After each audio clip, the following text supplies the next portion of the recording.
Welcome, and thank you for tuning in to Lady K Chat, a podcast that is designed for men and women to become better versions of themselves, which is broadcast every Tuesday at 6 p.m. Eastern Standard Time. Various subjects will be spoken upon, such as relationships, health and wellness, personal development, wealth building, children, and so much more. She is a two-time Amazon best-selling author, an international speaker, and life coach. She is Lady K. And now for your host, Lady K. Hello, everyone, and welcome back to the Lady K Chat podcast. You are here with your favorite host, and I just want to welcome you. And I thank you for joining me here this Tuesday evening. Now, listen, guys, we are almost at the end of the year. And before we go into the new year, we got to tackle some things. Listen, y'all know me. I'm all about this digging deep. And we got to work within self because we can't take old us into a new year. So it is time to work on ourselves. But I got help today. Oh my gosh, this woman right here, she is the recovery coach that you do want to speak to when you try to overcome trauma and things in your past. So everyone, please help me introduce Miss Tina Rane. How are you? I am wonderful. How are you? I am good. Thank you, Tina, so much. Whenever we get together, it's always great. It's always fun, and we always have a purpose. So today, I really want to focus on rejection. I feel like a lot of people have a problem with rejection, not even just rejection, the fear of rejection. And I know you are the recovery queen. So Tina, my first question to you, right? I gotta ask you this, right? Mm-hmm. Why is the fear of rejection so powerful? Why do people allow it to overcome them? Yes, it's sometimes. Oftentimes it can paralyze because just the fear of hearing that word no, or you begin to take that, and just that little word no is like, how can I say it? It's like us putting gas into our vehicle. So we need it to move, to thrive. So when we hit that word no, it sticks with us, and oftentimes it paralyzes to where we don't want to move anymore, or we don't want to take that next step anymore. Or, okay, if I do this, am I going to be turned down this time? Or if I take this test, am I going to fail this test again? So it paralyzes to the point where we don't even want to try anymore, not even try to attempt, because we don't want to hear that word no. Right. There is a lot of people that don't want to hear no. And you know what? I have to say this too.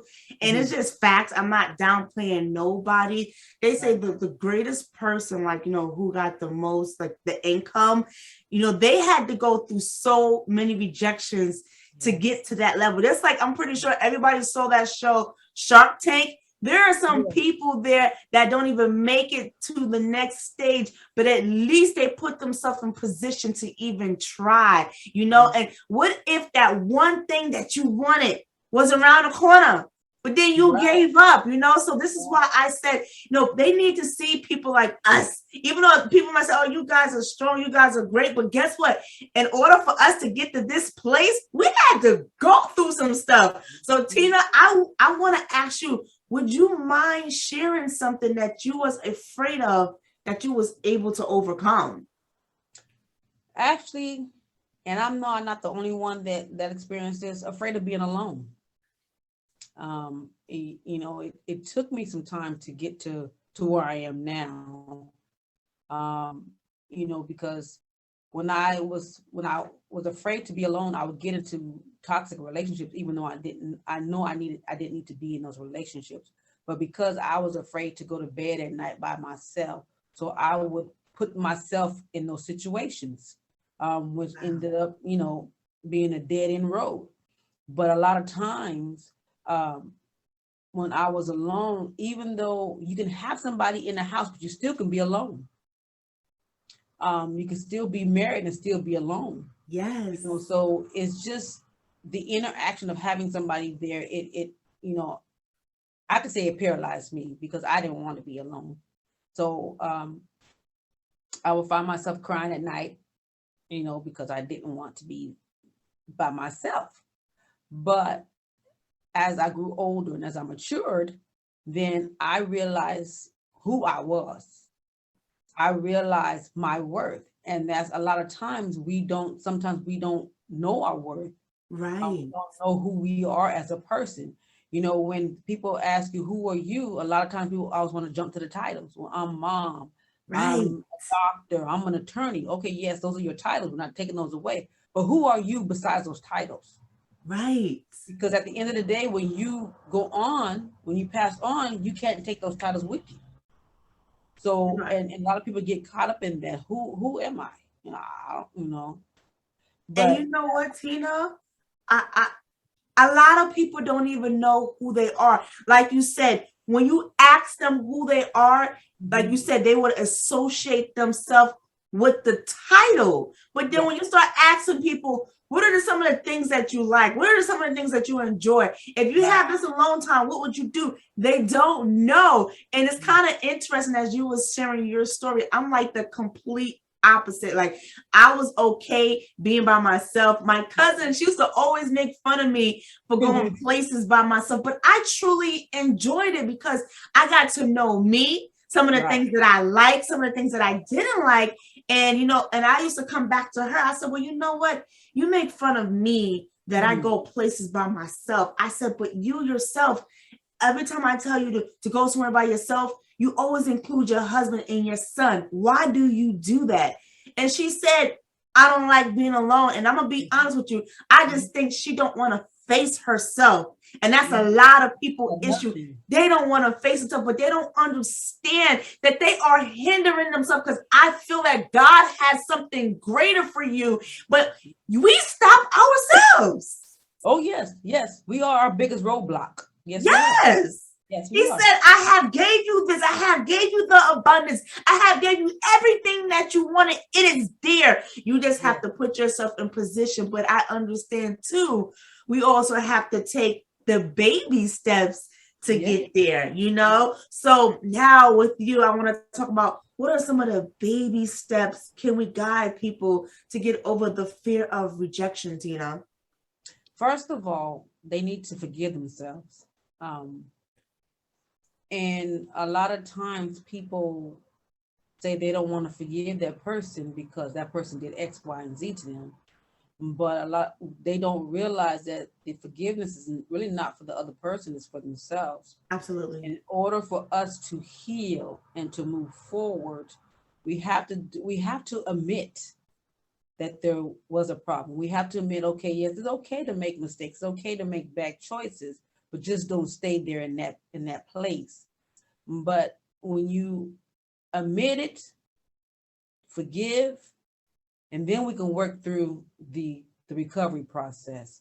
Okay. And I tell that to my clients: forgive yourself first, then forgive the other person.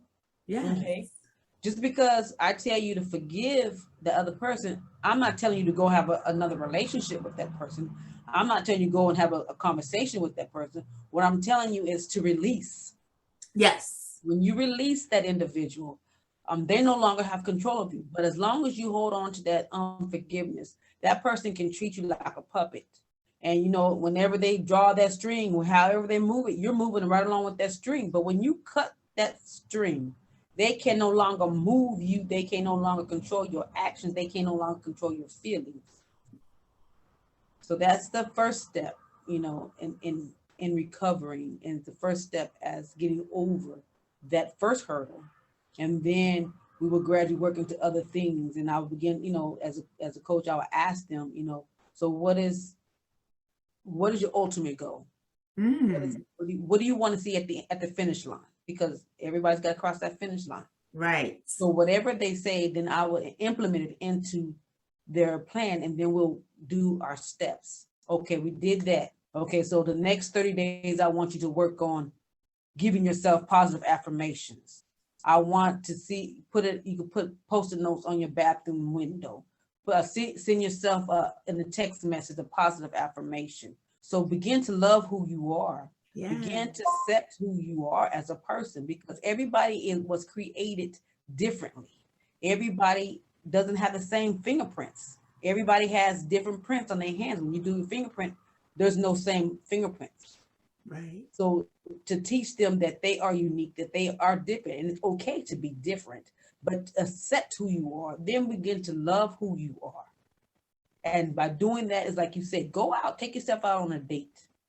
Go to the movies, go out to dinner. And I was afraid of doing that at one point in time. But now, girl, really? I'll go out there now and go eat me some food. Tina, I know you love you some food. Right.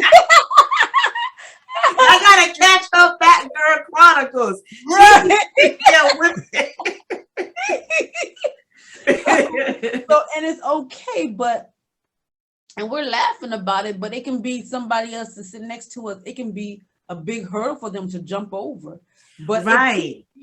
It took me some time to get there. You said you were comfortable, but because of my past and being browbeaten by people that I was in relationship with, and not even those people, but also family, that they can browbeat, make fun of you, poke fun of you for certain things. But then that tears you down. Yes. Now, who am I? Okay, this is supposed to be somebody that cares about me. They say they love me, but yet they browbeat me, telling me I'm worthless, telling me I'm ugly, telling me ain't nobody gonna want me. So now that is feed into my mind. Right. And so, and then it begins to eat on the inside, because now you're pondering on it, and you're placing yourself in a mental prison, because now, okay, they said I'm not this, they said I'm not that. Then you begin to think about it. Okay, well, I guess I'm not. They said I'm not. And can I pause real quick, because yes, you're ma'am. on a ball? I have to say this too. Sometimes the older people in our life, they place the fear of rejection on us because that was what they were taught. And then that's a generational curse that you have not even recognized, and how you're speaking into things into existence. So it's like indirectly, you don't even realize what you doing. That's why we have to be so careful when we're speaking into our babes, because we don't want to intercept that into their life and make them fearful, because that can happen. Because like you said, based upon the words that you was receiving, you act upon it. Yeah, exactly. So I think that was very important that you mentioned that. So yeah, go ahead, Tina. Continue with the recovery path. Like, what's the next step of us getting to that place? So then I would tell them, begin to love themselves, take themselves out. And then I would take a little step further. I want to get to the root of what it was, or what planted it there, because even myself included, I used to just bury stuff under the rug, thinking that it'll go away. Don't think about it, it'll go away. It'll disappear on its own. Yes. But then come to find out later on, you're moving on, then something can trigger that emotion to bring back that fear. So now you're afraid once again, because something that you just went through again brought back memories of what happened to you back in the past. Somebody can have said a word to you, or that idea that you have is going to fail. It's no good. Nobody's going to want that job. So now you're afraid to start your business. Right. Then you have somebody that says, okay, I want to go to school. And you have somebody telling you, well, you can't do that, girl. You wasn't good in high school. So what would make you think you want to go to college? Right. And then there again, somebody's planting that seed. And so now they're afraid to go to school. So, and like you mentioned before, you said the words that we speak, and the words is powerful. People don't realize what you say out of your mouth will manifest. There's power in your tongue. I was going to say, I have become very mindful these days of my words. Like, even if I say something, I say, oh, wait, let me correct myself, because there's power in the tongue. And I understand sometimes there's people around me, they might get annoyed with me, but I keep telling them, like, do you realize what you just said? And they hate it, but it's like, I want to bring it to your attention, because if I don't bring it to your attention, you don't even realize what you're doing, even what you're saying. And people say, oh, I'm just saying it. And I'm like, no, but they hold power, and people truly don't understand. I have the understanding, and I think for me personally, I think part of my job is because I'm in that awareness. Why not bring it to people awareness? Now, if you want to shut me out, then I'm gonna go sit in my corner. But when you're ready to hear me, I will elaborate. But I don't want to shove, because people get turned off when you shove it. But at least I planted the seed, because that's the most important part. I plant the seed, and now they're thinking like, okay, now they're more conscious. They're like, well, Kalima said something, or Lady K said something. Yes, think about those things, Yes, and that's all it takes, though, too, Kalima, is that little seed, like the faith of a mustard seed, just a little bitty seed. You plant that seed, and like you said, they will now be aware of what they're saying. They're gonna be like, and they cut themselves off sometimes. Okay, well, no, I can't say that. I can't say that. But it just takes that one person who has the guts and the confidence, the boldness to tell somebody, hey, no, you got to watch what you say, because your words are powerful. Absolutely. And that's another thing as far as getting over the rejection, because we can too even speak negativity into our own lives, saying, and that brings about more fear. Or, well, I can't do that. I don't have enough education. Or, I'm not going for that job because I don't think I'll get it, and I'm not smart enough. And what you just did, you just self-sabotage yourself. And now you afraid to even take that one little step. Like you said, baby steps. We have to crawl before we can walk. Absolutely. But a lot of people want to bypass that process. Nobody wants to crawl anymore. Everybody instant. I want it right now, not tomorrow, right now. And that too can hinder, because if you jump out there, and that's just like being a nurse. Okay, so you have to go through proper training. You have to go do your prereqs, then you have to do your courses and so forth, then take your state boards to obtain your degree in nursing. So what happens if you bypass your prereqs? Now you jumping straight into the course itself. So now you didn't even plan. You're not even prepared for what's you don't know the basics. Right, exactly. Right. And that's just life. We have to crawl before we can walk. I can't jump straight into recovery and not even go through the process. Absolutely. And that's why, you're here today. This is why I'm able to be here today, because we both overcame some obstacles. And this real quick, I wasn't even going to share this, but I feel like somebody needs to hear this. Before I started my podcast, I went through a divorce, and my divorce was not the greatest. It really was. It was a hot mess. However, I remember one day I heard God said, open your mouth. And I'm like, open my mouth for what? And he said, open your mouth. And I'm like, nobody wants to hear me. I don't have nothing to say. He's like, open your mouth. And I'm like, okay, what I'm going to say? Talk to my daughters. Talk to your daughters. What am I tell your daughters? And I realized at first, I'm like, oh, I felt ashamed about my divorce. I felt like, I was a failure.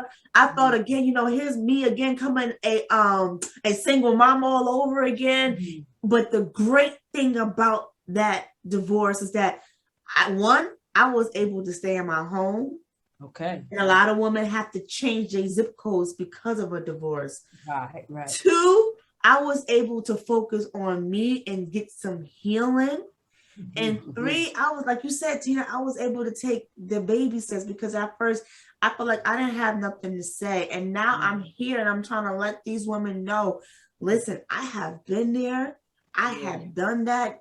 Yes, it has stung, but to God be the glory. That's why I'm able here to sit here and to talk to you. And you women have a place to come and say, hey, Kalima went through it. Tina Rane went through it. Why can't I get to that place? And this is why it's important for us to overcome the fear of rejection, so that people can have a face that they can identify, hey, they went through it. So can I. And I can get to that place that I'm destined to be. That's right. Very, very valid points. And speaking on the divorce aspect, a lot of times people think that going through divorce, that means you're a failure. It doesn't mean that you're a failure, because that marriage didn't work. that could not have been your husband, or that could not have been your wife that you're supposed to be married to. But yet sometimes we push the gun, per se, or we put the horse before the carriage, or the carriage before the horse. Then things tend to mess up. Or like my situation back in the past, I was afraid to be alone. So therefore, you're gonna jump into something that you know you had no business being in. Right. And not God ordained. right. And so now you messed up, and it's just like being in the kitchen. I'm gonna use the analogy of cooking because I love to cook. You know, the greedy girl have to eat. So when you have too many cooks in the kitchen or too many hands in the pot, what happens to the pot? What happened to the food? It's messed up because you had too many hands in one pot, and everybody putting their own little secret recipes, secret seasonings in there. And so now it's either too salty, too bitter, or too sour, whatever it is. But that's how it is in life. Just because you went through a divorce, or you went through a breakup, or you are a single mother, a teen mother, doesn't mean that you are a failure. Right. We all learn from certain things that happen to us, because how can we as individuals, now you and I are on the opposite sides now. We was once in that arena, right, but now we're on the opposite side where we can actually reach back and help somebody else. You know, be that person that we needed when we was going through.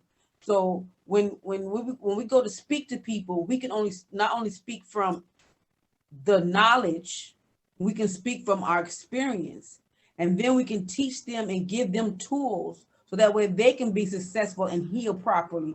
Because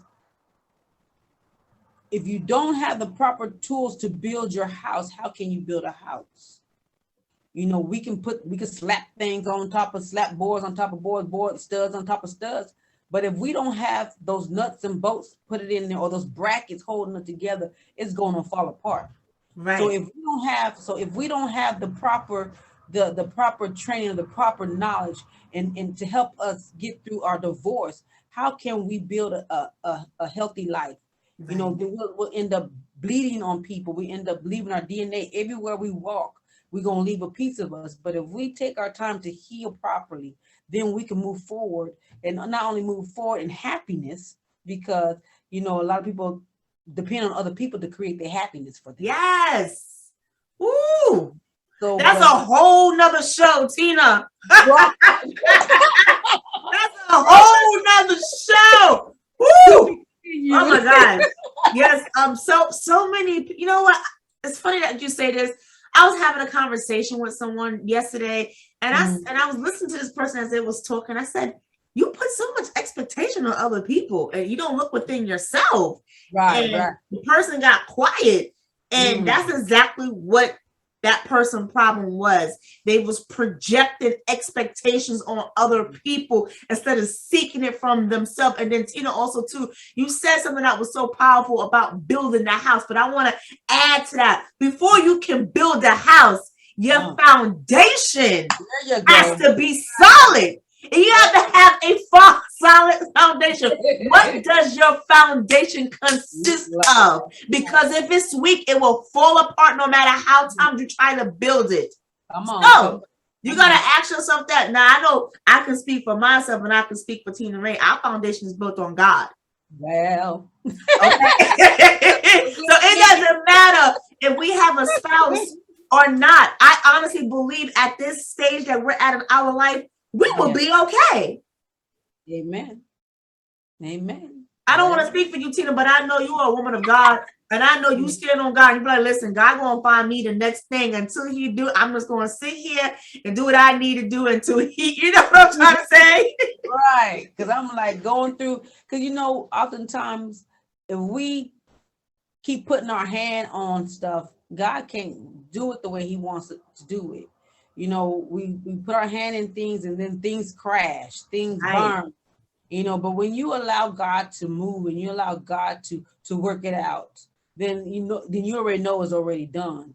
And then that's just like, you know, being married, getting into wrong marriages. Right. And you married to the wrong person, what's going to end up happening? You're going to end up divorcing. But when you know that God sent you that mate, that man or that woman, you know without a shadow of a doubt that it's not going to crumble. Yes, you're going to have your hard times. But like the Bible states, what He joined together, let no man put it under. So when he have his hand on it, because it's a 3-strand cord, him on top, then the wife, and then the spouse. I mean, the wife and then the husband or the wife. Right. So when it's a triangle. God's at the top always, and then the spouses are at the bottom. Absolutely. So when we get that mindset, or when we get to, I want to say maturity, when we get mature enough to understand that, then the journey will be a lot easier. I'm not saying it's not going to be hard. You're not going to have your bumps and bruises, but it'll be a lot easier if you will remove your hand and allow God to do what he's going to do in your life. Absolutely. And then, like you said too, I'm piggybacking. When you do have that right person, right? Because we're talking about you're doing it right, because the foundation is correct this time. Yes. So even though you might have a hard time, like even if your house, gets a little weak, but because the foundation is so solid, you can repair those things. And guess what? Here's another thing too, right? Before you even get to repair those things, you do maintenance. So it's the same thing here with us. We're going to do maintenance on ourselves so we can overcome the fear of rejection. And like you said, in those maintenance, that's word of affirmations. That's you being mindful of what you're listening to, who you're listening to. You know what I'm saying? Because like we said, the words have power. And then it also consists of what's your daily habit. Those 3 things are so solid because that can make and break you. Yes. And let's jump a little further. I know we spoke on this a little bit the other day when we spoke on the phone. Rejection in a relationship, or they're not even in a relationship. They're trying to be in a relationship with somebody, but they don't know how to accept the word no. Right. A lot of women lose their life behind that because men don't know how to accept the word no. When they hear that word no, and it's not only men. You have women, that females are doing the same thing. Right. When a man tell her, "Well, I don't want to be in a relationship anymore," so no. So now her ego has been tainted. Her ego's been hurt, or his pride's been jacked up. So now you have people that are acting out in rage and. Lord forbid, taking someone's life or putting sugar in somebody's tank or scratching up his car or breaking out his car windows. All that is really not called for, but I understand the emotion part because we all go through it. I understand the emotion part, but we have to learn as adults how to accept the word no. We're not always going to hear the word yes. There's going to be times, we're going to be many times you hear that word no. But is how we deal with the word no, and then how we move on after hearing that word no. And you know what too, also, Tina, I also feel like fear of rejection has a lot to do because we limit ourselves.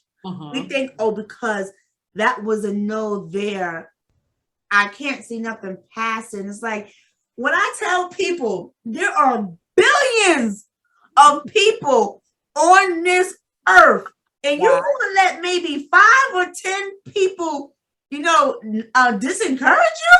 There's billions of other people, and somebody's going to say a yes, and somebody's going to believe in what you do. Somebody's going to believe in your vision, and that vision could be in a partnership, in a relationship, and whatever. But my whole thing is, I think we have to understand there are other people out there. I think we have to know that we have access to these people, and that somebody is going to hear me because these other folks told me no. We limit ourselves. Yes, we do. And I'm like, and once we truly understand that there's a billion other people on this earth, I think you get over the hurdle.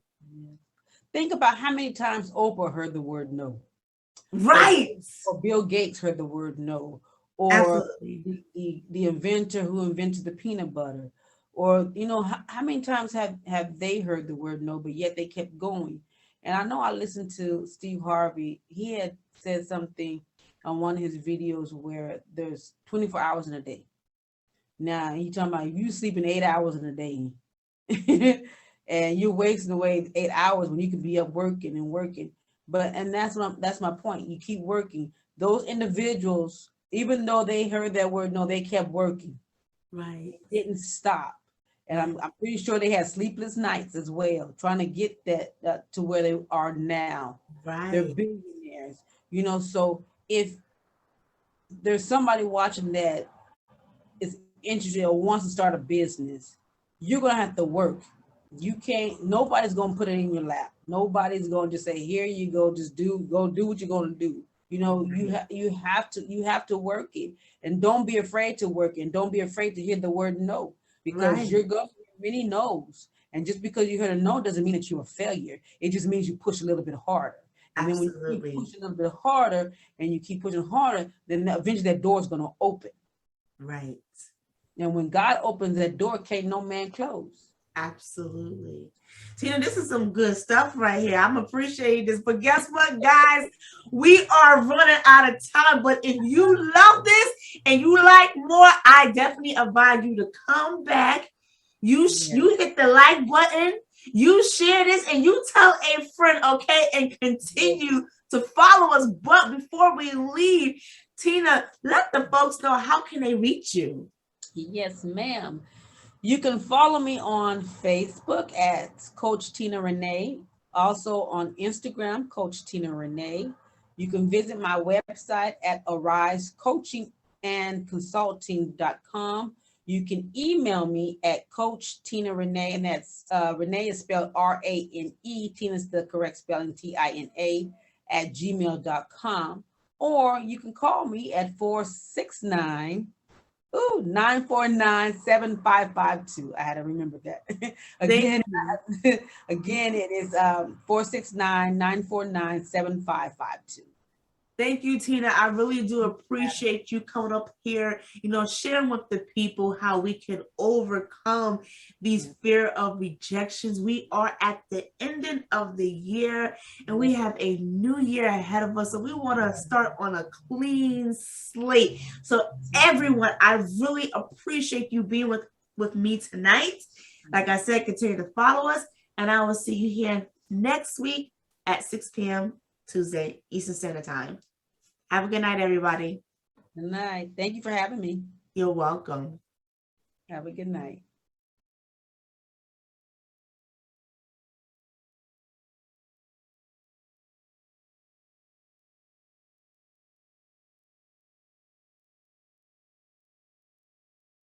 Lady K.